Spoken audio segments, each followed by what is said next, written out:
All right, in this quick video here, we are going to be introducing the second theme of wisdom. And you'll recall that the second theme of wisdom is written right here on the screen. Knowledge is required, but it's insufficient for wise action. Now, what do we mean by that? Again, recall from previous videos, knowledge is required because we need to know stuff. We need to have skills, we need to have techniques, we need to be able to understand what's going on, we need to be able to make decisions. But knowledge is not sufficient on its own because we use wisdom in situations where we don't necessarily know what to do, right? If we knew what to do, we wouldn't need wisdom. We'd just do the thing. We also need wisdom in situations that are very complex and very dynamic, right? And so again, situations that are complex and dynamic, maybe there's a lot of ambiguity and uncertainty, it's tough to really know what to do there. So we need knowledge, but we need more than knowledge. And to wrap our heads around this, we need to understand this theme of rationality. What is rationality? Well, rationality really explores and describes three things. It explores how is it that human beings come to know something? How do we know something? What do we know and how do we learn it, right? So that's one element of rationality. Another element of rationality is how do we make decisions? How do we choose between courses of actions? And then the third element is how do we justify our actions to other people? How do we, rationalize our actions to other people? So how do we know things? How do we make decisions? And how do we justify our choices? These things are all bound up in the concept of rationality. So what does a wise leader need to know about rationality? Well, I would say one of the most important things that you can take away is that rationality comes in lots of different types. There's a lot of different flavors of rationality out there, right? Humans are complex, the world is complex, so we need a complex system to make sense of the world and to make decisions and so on, right? So if we start in the upper left-hand corner there, the blue ball, we have what we call disembedded rationality. And so why disembedded? Well, what we assume here is we assume that truth is disembedded from human action, right? In other words, the truth is separate from human activity. The truth is out there. There are objective truths, and through analysis and study, we can learn what those objective truths are. Let's move across the screen to embedded rationalities. Embedded rationalities assume that what is true, that knowledge, that rationality is embedded in a social context, right? In a social system, right? So different cultures will have different practices of what is rational. They'll have different belief systems. They'll understand different things.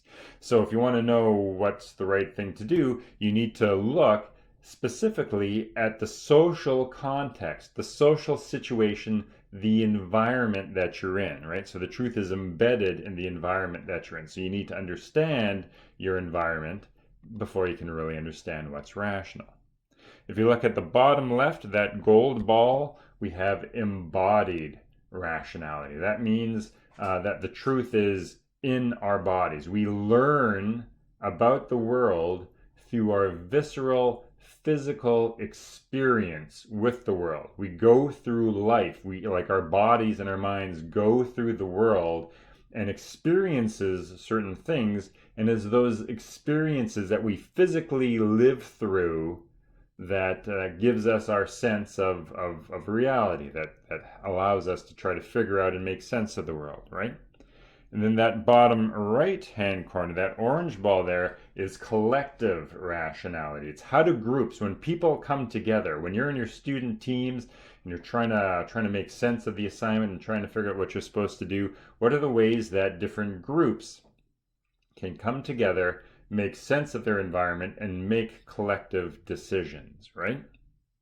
Now, when you look at each of these types of rationality, you find that, boom, there's a whole bunch of subgroups within each, right? So there's a lot of different ways that humans actually make sense of the world. And if you go into your assigned reading will describe each of these subgroups here. Now, why do we have so many different ways of trying to make sense of the world?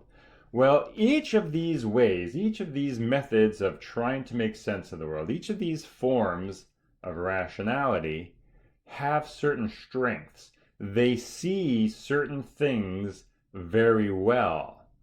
However, they're also blind to other things, right? So certain forms of rationality will allow you to see some things, but prevent you from understanding other things, right?